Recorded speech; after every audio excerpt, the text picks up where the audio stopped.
সকালবেলা বাবার ডাকে ওয়াংয়ের ঘুম ভাঙে রুম নোংরা করে রাখার জন্য আর শিনের সাথে রুম সেপারেট করার জন্য ইয়াংকে বকুনি খেতে হয়। শিন বাইরে দাঁড়িয়েছিল।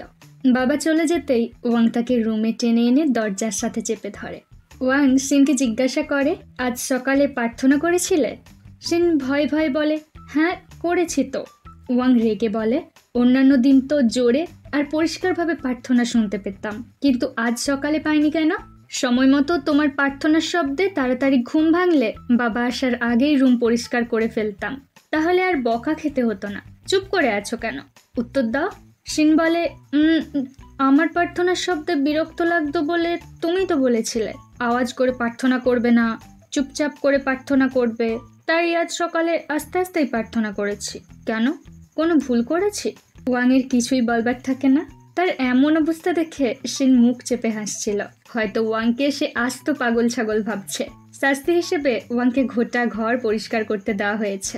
ওয়াং রেগে রেগে গোটা ঘর পরিষ্কার করছিল আর বলছিল সব দোষ শিনের। প্রার্থনার শব্দে ঘুম ভাঙলে তাকে আর বকা খেতে হতো না, তার উপর গোটা ঘর পরিষ্কার করা লাগতো না। ওকে তো আমি পরে দেখে নেব। ওয়াং টিভিতে বক্সিং দেখছিল। স্ন্যাক্স ছাড়া টিভি দেখে মজা আসে না। ওয়াং নিজের জন্য কিছু স্ন্যাক্স আনতে চায়। শিন এসে দেখে টিভির সামনে কেউ নেই, শুধু টিভি একাই চলে যাচ্ছে। তো নিজের মতো মিউজিক দেখতে শুরু করে শিন। ওয়াং এসে রিমোট চায়। শিন পিছিয়ে থাকার পাত্র নয়, ফলে তর্কাতর্কি, তা থেকে প্রায় হাতাহাতি। আন্ট এসে বলে, আবার ঝগড়া শুরু করেছ? দুজনেই বলে, আমি আগে এসেছি, তাই আমি আমার পছন্দের চ্যানেলে দেখবো।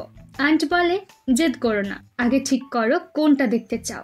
ওয়াং বলে বক্সিং, শিন বলে মিউজিক ভিডিও।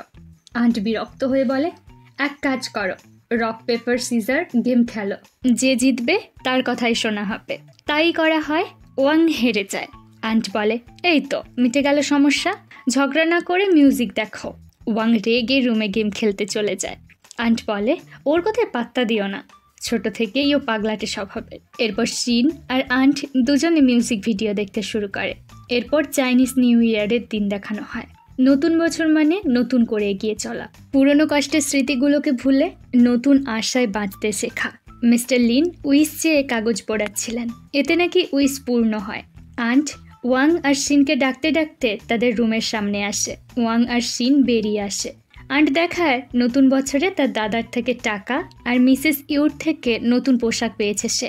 আন্টের খুশি দেখে দুজনেই ঘাড় নাড়ে। শিন নিচে যেতে চাইলে ওয়াং তাকে আটকে বলে, আমার একটা সাহায্য করবে? শিন বলে, হ্যাঁ বলো, কি ব্যাপার? ওয়াং বলে, হ্যাঁ বলেছ কিন্তু পরে আবার বারণ করো না। শিন বলে, আরে ঝেড়ে কাশো, আজ উৎসবের দিন, বাবার মুড ভালো আছে, তুমি বাবাকে গিয়ে বলবে যে আমার সাথে তুমি এক রুমে থাকতে চাও না, তাহলে বাবা নিশ্চয়ই তোমার কথা শুনবে। শিন বলে, ও তুমি আমার সাথে থাকতে চাও না? ঠিক আছে, কিন্তু আমি এটা করতে পারবো না, বাবা কষ্ট পাবে। ওয়াং বুঝতে পারে আর কোনো আশা নেই তার। এরপর পুরো পরিবার মিলে নিউ ইয়ার সেলিব্রেট করে। ধূপের ধোঁয়ায় শিনের কষ্ট হচ্ছিল। বাবা মা দুই ছেলেকে নতুন বছরের উপহার দেয়। শিনকে কাঁদতে দেখে মিস্টার লিন জিজ্ঞাসা করে, তুমি কি অসুস্থ? মিসেস ইউ জানায়, আসলে শিনের লাংসে প্রবলেম আছে, ধোঁয়া নিতে পারে না, তাই কাশি হচ্ছে। মিস্টার লিন বলে, ঠিক আছে, রুমে গিয়ে রেস্ট নাও, আজকে দিনটা একটু কষ্ট হবে তোমার। এসব দেখে ওয়াং শিনকে আজবভাবে দেখছিল। নিশ্চয়ই তার মাথায় কোনো দুষ্টু বুদ্ধি চলছে। শিন রেস্ট নিচ্ছে। ওয়াং রুমে এসে দরজায় চেক করে সত্যিই শিন ঘুমিয়ে পড়েছে কিনা। শিন ঘুমিয়ে পড়েছে এটা বুঝতে পেরে কাবার্ড থেকে সিগারেট বের করে, একের পর এক আগুন ধরিয়ে গোটা ঘর ধোঁয়া করে ফেলে। শিন ধোঁয়া নিতে পারে না, এটা জেনেই ওয়াং এমনটা করেছে। এমন আকাম করে সে নিজেও বিছানাতে শুয়ে পড়ে। ঘর ধোঁয়ায় ভর্তি। এভাবে অনেকটা সময় কেটে যায়। মিস্টার লিন তাদের ডাকতে এসে রুমের এই অবস্থা দেখে ওয়াংকে জোরে আওয়াজ দেয়। ওয়াংয়ের ভয়ে হাত পা কাঁপাকাঁপি শুরু হয়ে গেছে।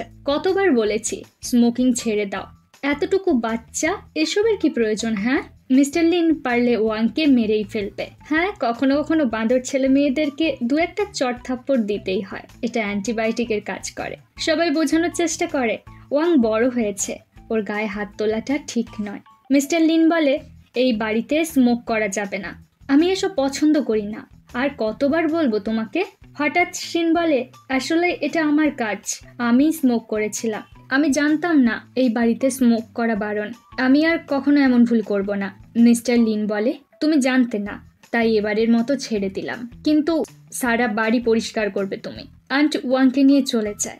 মিসেস ইউ চিন্তিত হয়ে বলে, এটা ঠিক নয় বাবা, তোমার শরীরের পক্ষে এটা ক্ষতিকর। সিন চারিদিকে একবার দেখে নেয়, কেউ কাছে পিঠে নেই। এটা বুঝতে পেরে সে মাকে আসল ঘটনা খুলে পড়ে। আজ দোষটা নিজের ওপর না নিলে মিস্টার লিন ওয়াংকে অনেক শাস্তি দিত। উৎসবের দিনে বাড়িতে অশান্তি কি কারো ভালো লাগে? মিসেস ইউ ব্যাপারটা বুঝতে পারে। শাস্তি হিসেবে সিন গোটা বাড়ি পরিষ্কার করছে। ওয়াং দূর থেকে তাকে দেখছিল। অনেক ভাবনা চিন্তার পর সিনের কাছে গিয়ে প্রথমবারের মতো তার নাম ধরে ডাকে। ওয়াং জিজ্ঞাসা করে, দোষ আমি করেছি, তাহলে বাবার সামনে নিজের নাম নিলে কেন? সিন হেসে বলে, তোমাদের ঝগড়া দেখে আমার বিরক্ত লাগছিল, তাই সহজে কাজ মিটিয়ে দিলাম। সিন তাকে নিয়ে মজা করছে। এটা বুঝতে পেরে ওয়াং পরিষ্কার জায়গা আরো নোংরা করে দেয়। সিন অবাক। ওয়াং বলে, বোর লাগছিল তাই না? নাও পরিষ্কার করো, এতটুকু বোরিং লাগবে না। মিস্টার লিন জানায় সামনে তার বিজনেস ট্রিপ আছে, এবার সে ইউকে তার সাথে নিয়ে যেতে চায়। ওয়াং আর সিন আন্টের সাথে বাড়িতে থাকবে। আন্ট বলে, কোনো ব্যাপার নয়, আমি ওদের খেয়াল রাখবো। সিন মায়ের তৈরি ফিশ সস ছাড়া ভাত খেতে পারে না, তাই মিসেস ইউ অনেকটা সস ফ্রিজের মধ্যে প্রিজার্ভ করে রেখেছে। মিস্টার লিন ওয়াংকে বলে, এই কয়দিন দুষ্টুমি করো না। ওয়াং ঘাড় নাড়ে। ওয়াংয়ের কাছে সিনকে আগের মতো অতখানি বিরক্তিকর লাগে না। বাবা মা বাড়িতে নেই। রাতের বেলা সিন একলা বসে ডিনার সারছিল। আন্টি নিচে এসে বলে, আসলে আমি ঘুমিয়ে পড়েছিলাম, তাই রান্না করতে মনে নেই, দাঁড়াও ডিম ভেজে আনি। আন্টির মনে পড়ে বাড়িতে তো আর ডিম নেই। সিন বলে, কোনো ব্যাপার নয়, মায়ের তৈরি ফিশ সস দিয়ে সে খেতে পারবে। আন্ট বলে, ঠিক আছে বাবা, রাতের মতো খেয়ে নাও, কাল সকালে আমি ভালো রান্না করে দেব। এমন সময় ওয়াং নিচে আসে, তারও খিদে পেয়েছে। সিন বলে, চাইলে আমার সাথে বসতে পারো, মায়ের তৈরি ফিশ সস থাকলে আর অন্য কিছু লাগেই না। ওয়াং মুখ বাঁকিয়ে বলে, দরকার নেই আন্ট, আমার জন্য নুডলস বানিয়ে দাও, ওই সসের গন্ধটাই আমার কাছে বিশ্রী লাগে। সিন আন্টকেও ডিনার করতে বলে। আন্ট বলে, আজ তার ডায়েট চলছে।